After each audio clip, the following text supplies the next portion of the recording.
Hello everyone. Next topic is network function. A network function exhibits the relationship between the transfer of the source or excitation to the transfer of the response for a electrical network. ठीक है, network function it is the ratio of two quantities. ठीक है, सबसे पहले हम बात करेंगे इसमें driving point impedance. First one is driving point impedance, driving point impedance and admittance.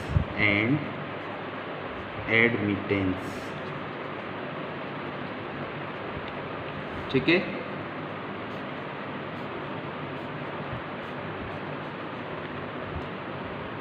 इसमें पहले हम जो बात करेंगे फॉर वन पोर्ट नेटवर्क के लिए हम बात करेंगे for one port network.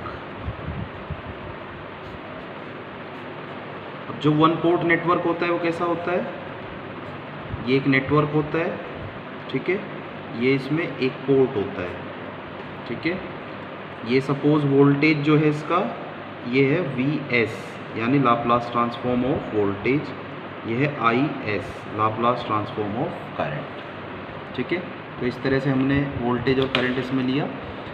Where n is the network contains only R, L and C elements, there should not be any dependent and independent source.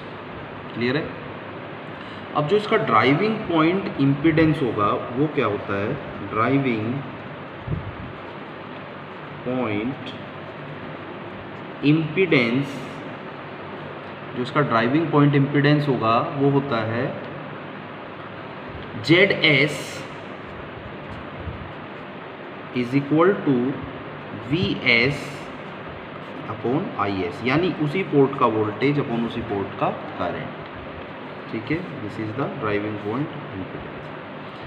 Similarly driving point admittance क्या होगा, similarly इसका driving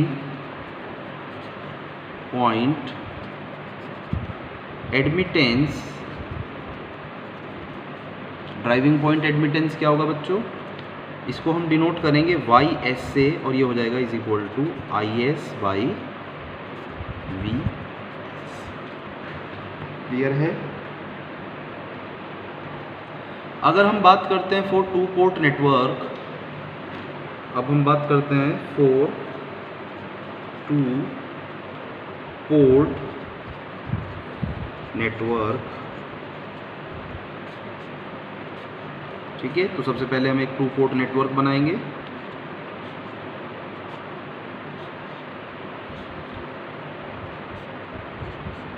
ठीक है, ये मेरा two port network है. ये voltage है सपोज V1S,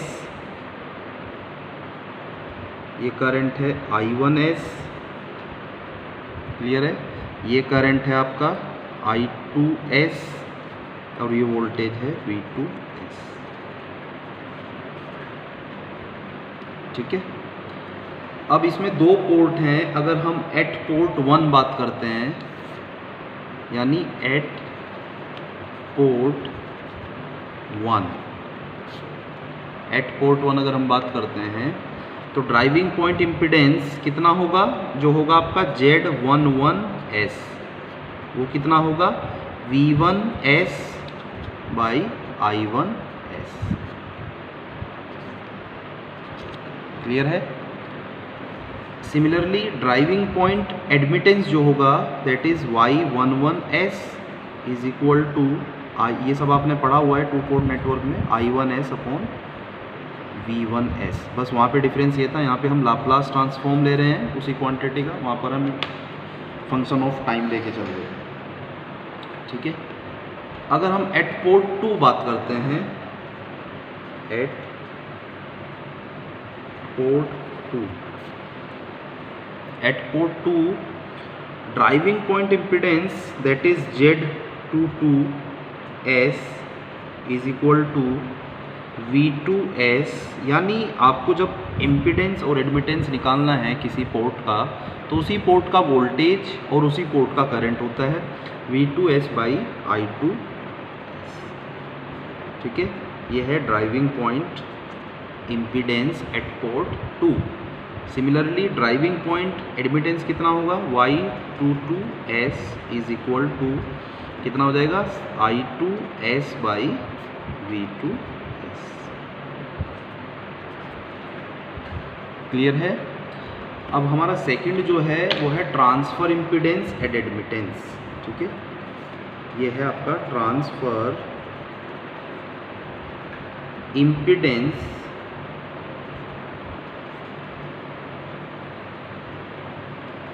एंड एडमिटेंस।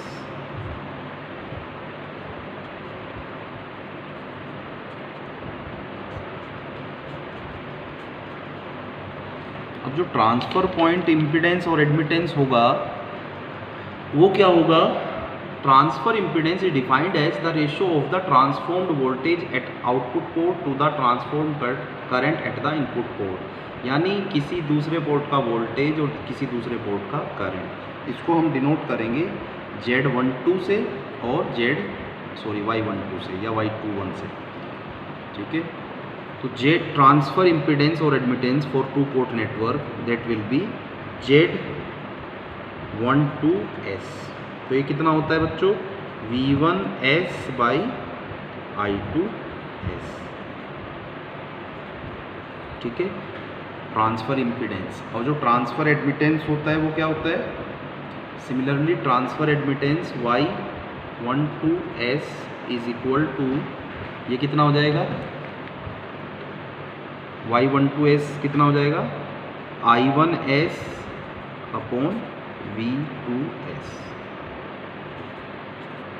ठीक है, क्लियर है। अब नेक्स्ट आता है आपका voltage and current transfer ratio. ठीक है, आपका तीसरा आता है voltage and current transfer ratio.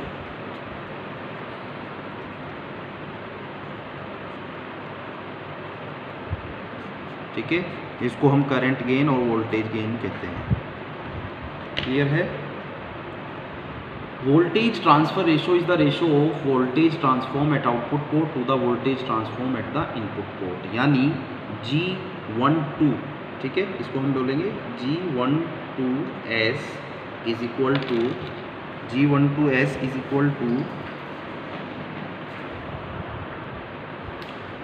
G12S is equal to V2S upon V1।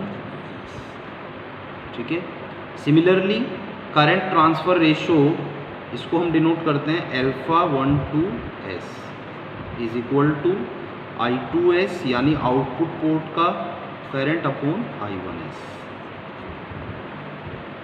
ठीक है, तो इस तरह से हम करंट रेशियो निकाल लेते हैं और वोल्टेज रेशियो निकाल लेते हैं। ठीक है,